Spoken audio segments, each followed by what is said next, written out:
லேவியர் அதிகாரம் 21. குருக்களின் தூய்மை. ஆண்டவர் மோசேயிடம் கூறியது: ஆரோனின் புதல்வரான குருக்களுக்குச் சொல், அவர்களுள் எவனும் தன் இனத்தாரில் இறந்து போன ஒருவராலேயே தன்னை தீட்டுப்படுத்த வேண்டாம். தனக்கு இரத்த உறவான தாய், தந்தை, மகன், மகள், சகோதரன், மணமாகாமல் தன்னுடன் வாழ்ந்த கன்னியான சகோதரி அவர்களைத் தவிர வேறெவராலும் திருமணத்தால் உறவானவர் உட்பட தன்னை தூய்மை கேட்டிற்கு உட்படுத்தி தீட்டுப்பட வேண்டாம். அவர்கள் தலையை மொட்டையடித்து கொள்ளாமலும் தாடியின் ஓரங்களை சிரைத்து கொள்ளாமலும் உடலை கீறிக்கொள்ளாமலும் இருப்பார்கள். அவர்கள் தங்கள் கடவுளின் பெயரை கெடுக்காமல் அவர்களுக்கு ஏற்ற தூயோராய் இருப்பார்கள். ஆண்டவரின் பலியான தங்கள் கடவுளின் அப்பத்தை செலுத்துவதால் அவர்கள் தூய்மையாய் இருக்க வேண்டும். விலை மாதையோ தூய்மை கேடு உற்றவளையோ அவர்கள் மனம் புரியலாகாது. கணவனால் மனமுறிவு செய்யப்பட்ட பெண்ணையும் மனம் புரியலாகாது. ஏனெனில் குரு தன் கடவுளுக்கு ஏற்ற தூய்மை உடையவனாய் இருத்தல் வேண்டும். அவர்கள் தூயோர்கள், ஏனெனில் அவர்கள் உங்களின் கடவுளுக்கு உணவு படைக்கிறார்கள்.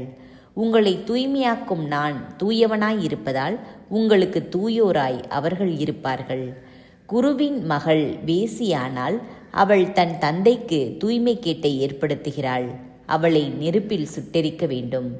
தலையில் திருப்பொழிவு எண்ணெய் வார்க்கப்பட்டு குருத்துவ உடை அணிந்துள்ள தலைமை குருவாகிய உன் சகோதரன் தன் தலையை மூடிக்கொள்ள வேண்டும். தன் உடைகளை கிழித்தலாகாது. எந்த பிணமானாலும் அது தந்தையுடையதாயினும் தாயுடையதாயினும் அதன் அருகில் சென்று அவன் தன்னை தீட்டுப்படுத்தி கொள்ள வேண்டாம்.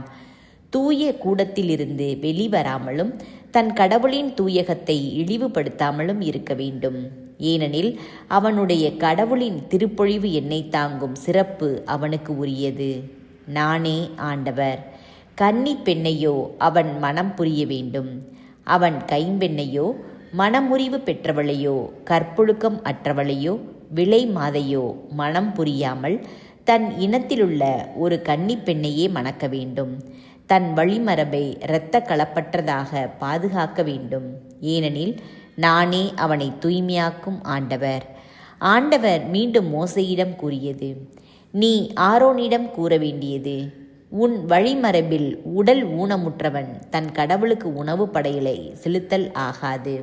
உடல் ஊனமுற்றவன் எவனும் அருகில் வர வேண்டாம். பார்வையற்றவன், முடவன், குறைந்த அல்லது நீண்ட உறுப்பு உடையவன், கால் கை ஒடிந்தவன், கூனன், குள்ளன், கண்ணில் பூ விழுந்தவன், சொறி சிரங்கு உடையவன், அன்னகன் எவனும் வேண்டாம்.